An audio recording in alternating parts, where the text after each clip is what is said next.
Ողջույն, եթերում ABC լուրերի ժամը 12-ի թողարկումն է, ես Գառնի Մութաֆյանն եմ և հիմա կներկայացնեմ օրվա ընթացիկ զարգացումները Հայաստանից և աշխարհից։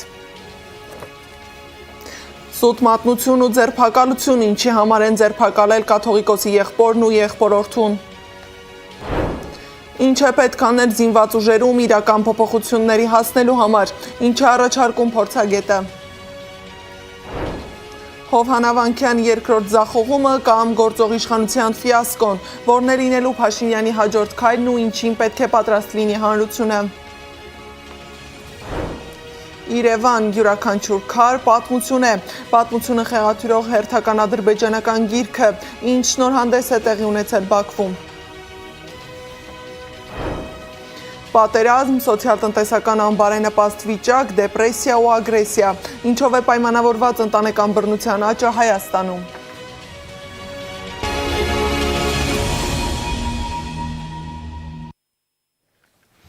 Թմրամիջոցի ապօրինի շրջանառության դեպքերն աճել են 391-ով, իսկ զենքի ռազմամթերքինը 249-ով։ Ազգային ժողովում է ներքին գործերի նախարար Արփինե Սարգսյանը, ուժային կառույցի ղեկավարն անդրադարձել է վերջին շրջանում սպանությունների և ճանապարհատրանսպորտային պատահարների աճին։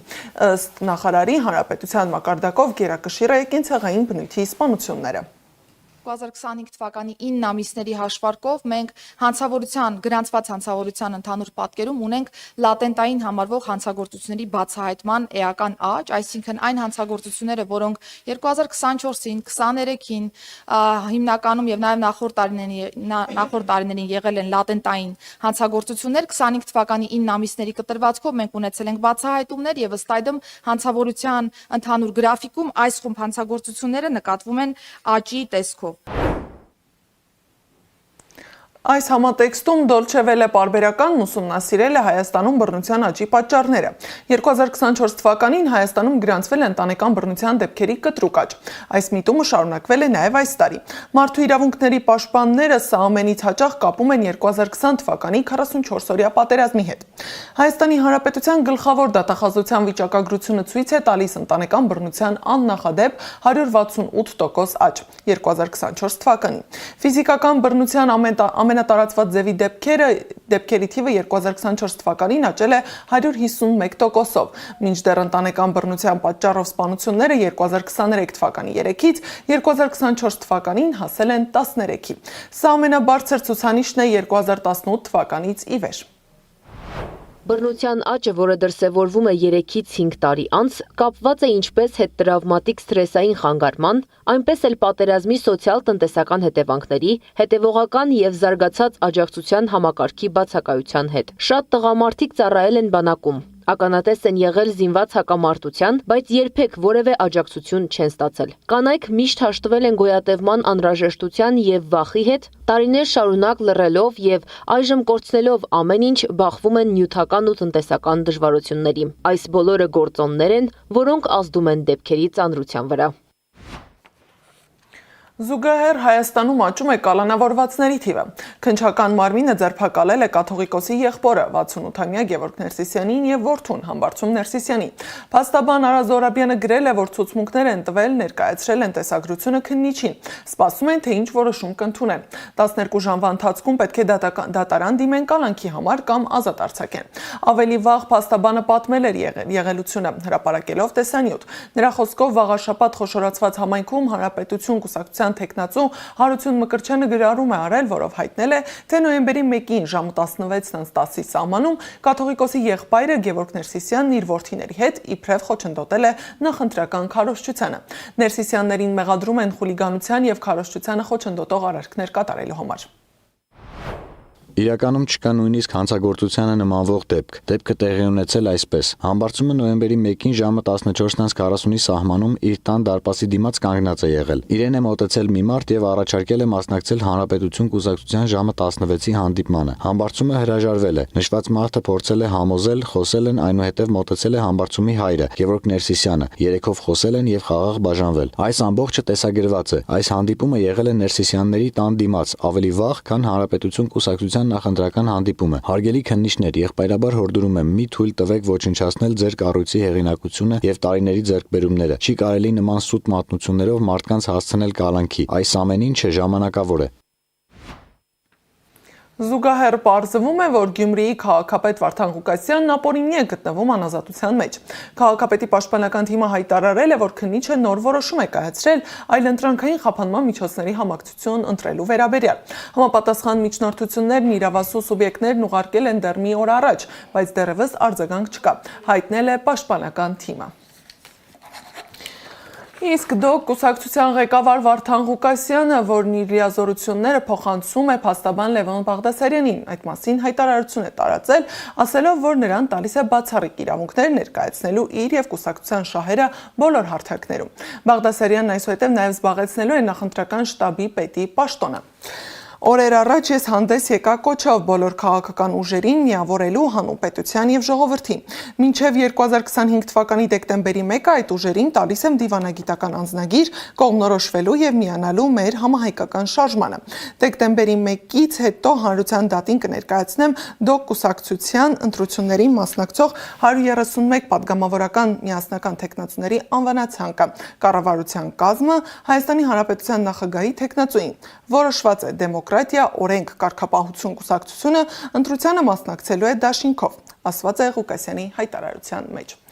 Զուգահեռ իշխանությունը շարունակում է եկեղեցու դեմ արշավը։ Մինչ Փաշինյանը կրկին մասնակցում էր կարգալույծ Ստեփան Ասատրյանի մատուցած պատարագին, Մայրաթոր Սուրբ Էջմիածնում ընթանում էր պատարագ ամենայն հայոց կաթողիկոս Գարեգին II օծման եւ գահակալության 26-րդ տարեդարձի կապակցությամբ։ Եկեղեցու դեմ իշխանության գործողությունները բացարձակ ապօրինի են, հայտարարել է Արման Թաթոյանը։ Նրա խոսքով բացարձակ քաղաքական հովանավորությամբ պաշտոնեական լիազորությունների ազդեցություն գործածելով տեղի է ունենում ինչ-որ պրոցես, որը կառուցված է մի քանի կեղծիքների շուրջ։ Կեղծիքներից մեկն ըստ Թաթոյանի այն է, որ հայոց եկեղեցին եկեղեցականները չեն։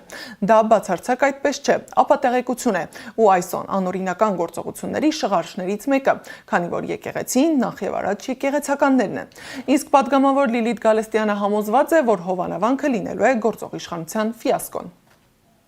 Հայաստանի սահմանադրությունը եւ օրենքները ընդհանրապես հստակ բաժանել են, որ պետությունը անջատ է իր իշխանության մարմիններով, եկեղեցին անջատ է։ Եկեղեցու ներսում ինչ տեղի է ունենում,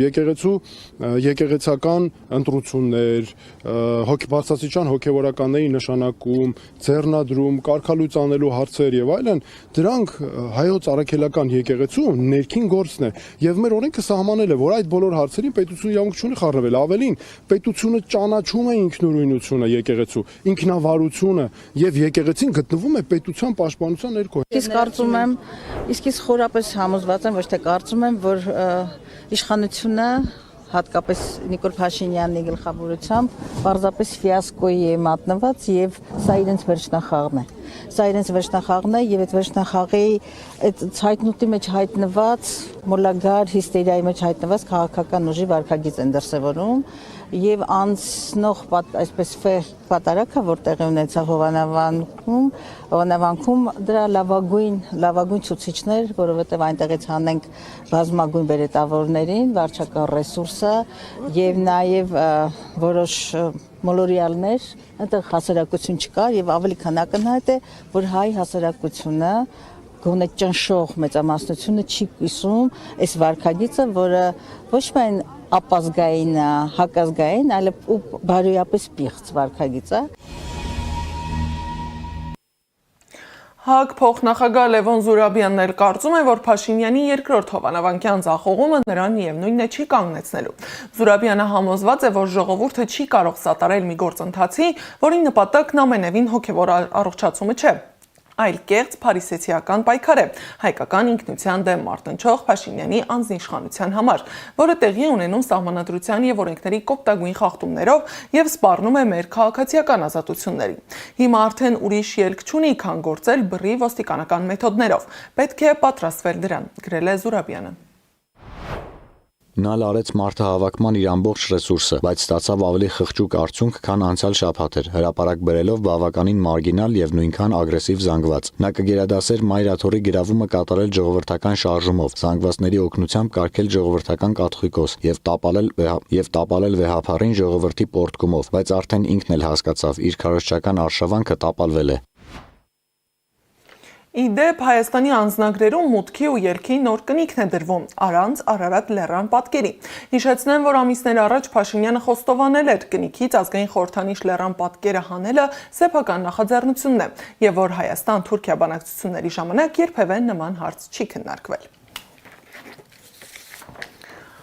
Արարատ լեռան հարցը չկա օրակարգում, փոխարենը կա խաղաղության խաչմերուկի նախագիծը, որի շահառուն կարծես միայն Հայաստանն է դառնում։ Կամ էլ խաղաղության մասին Ադրբեջանի պատկերացումներն են այլ։ Ադրբեջանագետ Տատևիկ Հայրապետյանը գրել է ադրբեջանական մամուլում հայտնված հերթական ատելության ու թշնամություն սերմանող նյութի մասին։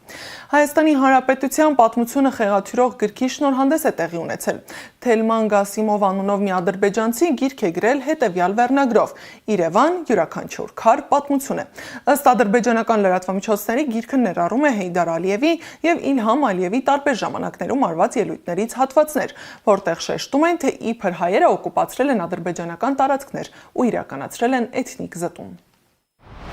Նյութի վերջում գրված է. Նախագահի աշխատակազմի սոցիալ-քաղաքական հարցերի վարչության քաղաքական հետազոտությունների եւ վերլուծական բաժնի վարիչ Ֆուադ Ախունդովը, падգամավոր Ազեր Ալահվերանովը եւ միջոցառմանը մասնակցող այլ ելույթ ունեցողներ իրենց ելույթներում ափսոսանք հայտնեցին, որ հայ վանդալները ժամանակակից Հայաստանի տարածքում գտնվող հին բնակավայրերի, ամրոցների, պալատների, քարավանատների, կամուրջների եւ կրոնական տաճարների մնացորդները, մեր ժողովրդին պատկանող հուշարձանները համաշխարհային հանրությանը ներկայացրել են որպես հայկական հուշարձաններ։ Նրանք նշեցին, որ քանի որ այդ հուշարձանները ժամանակին չեն ուսումնասիրվել ադրբեջանցի հետազոտողների կողմից, այդ տարածքներում բնակություն հաստատած հայերը օգտվել են դրանից եւ երկար ժամանակ փորձել են հայաֆիկացնել դրանք։ Այսինքն նախագահի աշխատակազմից մարդ է գնացել, որ ելույթ ունենա ու ցույց տա, որ Հայաստանի դեմ զավթողական ծրագիրը ուղղորդում է անձամբ Իլհամ Ալիևը։ Այսպիսով օգոստոսի 8-ից հետո Ադրբեջանում պետական մակարդակով շարունակում են հովանավորել Հայաստանի դեմ զավթողական ծրագրերի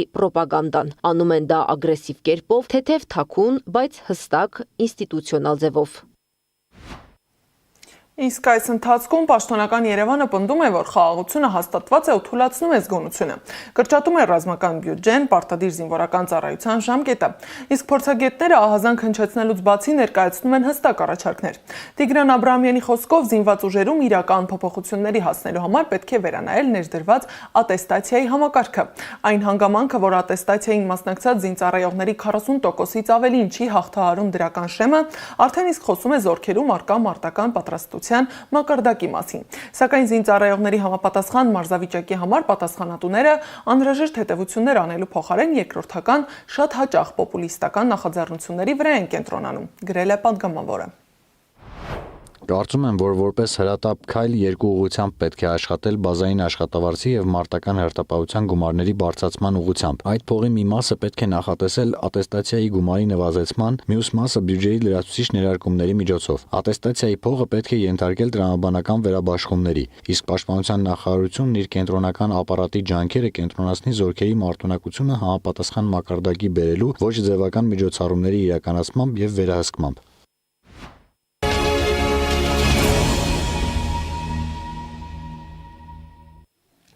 Երեկ ժամը 15-ի սահմանում Ծափաթաղի հարակից Դաշտամիջյան հատվածում փրկարարները գտել են որոնվող 3-ամյա Տիգրան Հովհաննեսովի մարմինը։ Ներքին գործերի նախարարությունը հայտնել է, որ դեպքի առնչությամբ ընթանում է նախաքննություն։ Հիշեցնեմ, որոնողական գործողությունները մեկնարկել էին երկուշաբթի։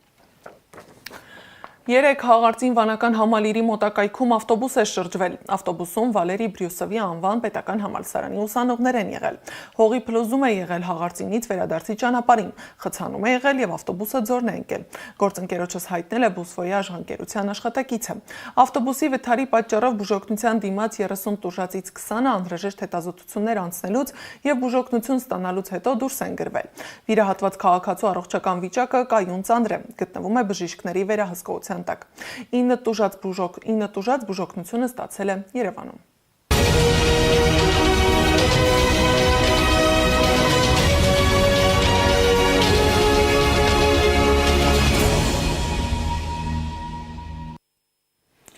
Լիբանանի կառավարությունը պետք է զինաթափի Հեզբոլլահին եւ դուրս բերի նրանց ուժերը Լիբանանի հարավից, հայտարարել է Իսրայելի պաշտպանության նախարար Իսրայել Կացը։ Իսկ վարչապետ Բենյամին Նեթանյահուն սպառնացել է ուժ կիրառել պայմանավորվածության խախտման պարագայում։ Մենք թույլ չենք տա, որ Լիբանանը վերածվի մեր դեմ նոր ռազմաճակատի եւ անհրաժեշտության դեպքում կինքնապաշտպանվենք, ասել է Նեթանյահուն։ Սիրիայի անցումային շրջանի նախագահ Ահմեդ Ալ-Շարան նոյեմբերի սկզբին կայցելի Միացյալ Նահանգներ քննարկելու Սիրիայի վերակառուցման գործընթացը, հայտարարել է Սիրիայի արտգործնախարար Ասադ Ալ-Շայբանի։ Սեղանին շատ հարցեր կլինեն, սկսած պատժամիջոցների վերացումից Միացյալ Նահանգների ու Սիրիայի միջև հարաբերություններ։ Մենք ցանկանում ենք երկու երկրների միջև շատ ամուր գործընկերություն հաստատել, ասել է Շայբանին։ Հանդիպման մասին ավելի վաղ հայտնել էր ԱՄՆ հատուկ դեսպանորդ Թոմ Բարաքը, նշելով, որ այցը հավանաբար տեղի կունենա նոյեմբերի 10-ին։ Միջազգային մյուս լուրերը ռեպորտաժում։